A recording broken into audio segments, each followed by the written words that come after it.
Olá pessoal, bem-vindos a mais uma aula de Geografia. Abordaremos hoje sobre as unidades de vegetação no Brasil, ou seja, uma caracterização da vegetação brasileira. Para a gente caracterizar a vegetação brasileira, nós precisamos recorrer ao debate sobre domínios morfoclimáticos, tá? Isso numa perspectiva de análise geográfica, ou seja, dos aspectos físicos que atuam na paisagem, como o clima e como o relevo, principalmente, bem como também uma análise da biodiversidade, onde estão localizadas essas unidades de vegetação. E daí a gente chama a atenção para os estudos sobre biomas. Então, são dois conceitos distintos, domínios morfoclimáticos e biomas, que, de uma forma ou de outra, eles retratam uma caracterização para a classificação da vegetação brasileira. É o que a gente vai abordar hoje. Bem, a respeito dos estudos sobre vegetação, especificamente no Brasil, tá, vale destacar, numa perspectiva da geografia, os chamados domínios morfoclimáticos. Esses domínios morfoclimáticos, eles resultam do somatório de alguns critérios físicos, como a análise do clima e a análise das características do relevo associado com outros elementos como geologia, como hidrografia, para definir o tipo de vegetação predominante em um determinado local. Lógico que a associação de clima e relevo vai me definir, por exemplo, a morfoescultura, ou seja, as formas de relevo. Esse relevo ele tem uma origem estrutural, então o clima também atua desgastando as estruturas. Foi o que Abissab chamou de morfoestruturas, ou seja, a revelação do ambiente geológico sofre uma atuação do clima. Então, os estudos sobre domínios morfoclimáticos, eles foram apresentados, tá? Eles foram defendidos por Assis Nassib Abissab, que foi um professor da Universidade de São Paulo, em que nos anos 1960 aprofundou os estudos para a classificação de relevo no Brasil, assim como também das unidades de vegetação. Então, de acordo com Abissab, os chamados domínios morfoclimáticos, eles representam a combinação de um conjunto de elementos da natureza, como relevo, clima e vegetação, que se interrelacionam e interagem entre si, formando uma unidade paisagística. Então, a vegetação ela é a síntese, ela é o resultado da combinação de vários elementos físicos, como solo, como clima, como relevo, como hidrografia, como geologia. Então, nos estudos de domínios morfoclimáticos, os dois principais elementos mais importantes são o clima e o relevo, que determinam as características físicas, tá, para a definição do tipo de vegetação naquele ambiente. Em contrapartida, nós temos também os estudos sobre biomas. Tá? Então, um bioma é um conjunto de vida vegetal e animal, de acordo com o IBGE, constituído pelo agrupamento de tipos de vegetação que são próximos, que podem ser identificados em nível regional, com as condições de geologia e clima semelhantes, que historicamente sofreram os mesmos processos de formação da paisagem, resultando numa diversidade da flora e da fauna própria. Ou seja, para os estudos de bioma, leve em consideração a biodiversidade, a interação do ecossistema com o território.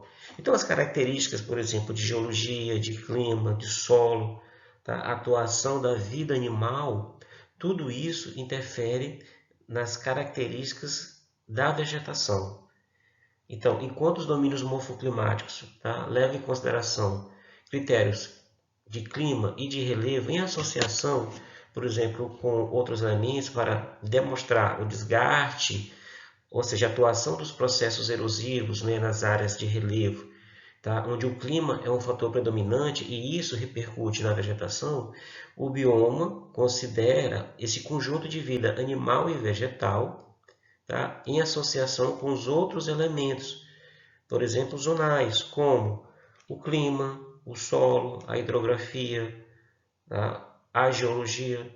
Tudo isso interfere a partir de um processo histórico, tá? Ou seja, de acumulação, de formação da paisagem, numa tipologia de vegetação, ou seja, numa particularidade da vegetação. Então, a caracterização dos domínios e dos biomas no Brasil, ela ocorre por meio da representação temática por mapas. Tá? Então, na época dos anos 60, o Absaber, né, ele apresentou essa classificação revelada a partir do mapeamento temático, que é muito utilizado, né, para os estudos escolares. Então, não só o bioma, os biomas, né, que são caracterizados por meio de mapas temáticos, inclusive essa caracterização é orientada e acompanhada pelo Instituto Brasileiro de Geografia e Estatística, que é o IBGE, como também os domínios morfoclimáticos, né, que são mapeados, né, caracterizados a partir de uma descrição física da vegetação no Brasil, feita por Assis Abissab nos anos 1960. Então, aqui, desse lado esquerdo, vou chamar aqui de lado 1, e esse outro aqui, lado direito, lado 2. Então, do lado esquerdo, eu tenho os domínios, ou seja, os domínios morfoclimáticos revelados no mapeamento no Brasil, né? Assim como também do lado direito eu tenho os biomas também revelados no mapeamento no Brasil. Detalhe, se vocês observarem, tá? Tanto os domínios morfoclimáticos como os biomas, eles vão apresentar semelhanças muito profundas, não só na definição, na determinação das unidades de vegetação, como também das suas características físicas, né, que determinam essas unidades de vegetação. Então, o critério morfoclimático ele difere do critério de bioma, porém, as unidades de vegetação ocorrem em espaços, né, análogos, ou seja, nos mesmos espaços. O que significa isso? Que eu vou ter, por exemplo, um domínio morfoclimático que vai ser o mesmo, né, para um determinado bioma. Então, por exemplo, eu vou ter o domínio amazônico, eu também vou ter o bioma amazônico, eu vou ter o domínio cerrado, que eu vou ter também o bioma cerrado, eu vou ter o domínio mares de morro, né, na classificação de Absaber, porém, esse domínio mares de morro, que vocês podem acompanhar aqui, ó, nessa faixa litorânea, praticamente, dentre o Nordeste ao Sul do Brasil, ou seja, no Rio Grande do Sul, tá, eles serão representados aqui nos biomas, principalmente pela Mata Atlântica. Tá? Eu tenho um domínio Caatinga, que nos biomas também serão representados pelo domínio Caatinga. Tá? Eu tenho um domínio Araucária, tá? Que vai ser ocupado pela Mata Atlântica, tá? Aqui na região sul do Brasil, entre os estados do Paraná e Rio Grande do Sul. Tá? Eu tenho o domínio Pradarias, que vai ser típico aqui do Rio Grande do Sul, tá? Que vai ser representado, tá? Também no Rio Grande do Sul pelos chamados campos sulinos. Tá? E aí eu vou ter as áreas ou as faixas de transição ou de ecótono, tá? Que foram definidas por Absaber e ao mesmo tempo também são reconhecidos nos estudos de bioma. Então eu vou ter o que? Uma área de transição vai ser uma interface, ou seja, uma área, um corredor ecológico entre um domínio e outro, ou entre um bioma e outro. Tá? Então, nos estudos de Absaber, ele definiu 6 domínios morfoclimáticos e uma faixa de transição. Já para os estudos sobre biomas, nós vamos ter 7 biomas mais 3 áreas de transição. Que área de transição? Amazônia, Cerrado, aqui nesse pontinho 9. Tá? A área de transição Amazônia Caatinga, aqui nessa porção 8. Inclusive, essa faixa de transição Amazônia-Caatinga, aqui, como é próximo da nossa realidade, é o que nós chamamos de mata de cocais. Tá? Inclusive, você tem também uma presença dos cerrados nessa faixa de cocais. E aí eu vou ter a faixa de transição Cerrado-Caatinga, tá? Representado aqui nesse domínio, ou seja, nesse bioma, tá? Ou nessa área, nessa porção número 10 do mapa. Então esses são os mapas, né, de caracterização dos biomas e dos domínios morfoclimáticos no Brasil.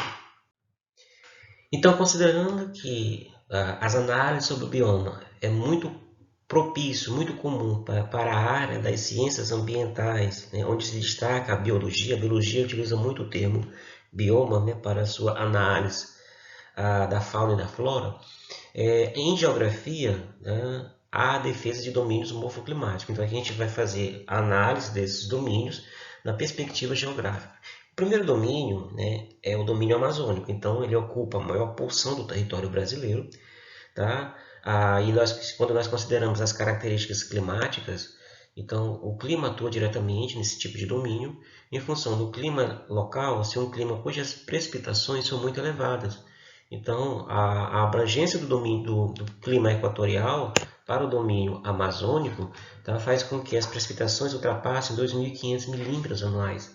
Tá? As temperaturas são elevadas, mas o ambiente é úmido. Então, isso repercute nas características da vegetação, ou seja, da fisionomia vegetacional. Então, geralmente, ou em geral, a vegetação amazônica é do tipo perene, ou seja, a folhagem dura o ano todo. A maioria das plantas são do tipo latifoliada, ou seja, plantas, né, com um alargamento da sua folhagem, então são plantas grandes, né, bem extensas, e heterogênea, ou seja, há uma diversidade de tipos de planta. Tá? Em relação ao relevo, nós temos o quê? Uma altimetria bastante considerável na Amazônia. E isso é perceptível, inclusive, tá, nessa distribuição do que nós chamamos o que são as matas de igapó, a mata de terra firme e a mata de várzea. A mata de igapó ela vai estar localizada nas áreas de enchente, né? Então, geralmente na calha do rio Amazonas. A mata de igapó ela vai estar entre a mata de terra firme, que apresenta patamares mais elevados, ou seja, altimetrias mais elevadas, e a mata de igapó. Então, ela sofre parte do ano influência das cheias, né? Ou seja, alaga uma parte no certo período do ano, principalmente no período de verão, né? Para nós aqui, que é o período mais chuvoso, tá? Aqui no hemisfério sul. Então, inclusive, vocês podem perceber aqui, ó, nessa imagem, né? As cheias ocupando os terrenos da mata de várzea.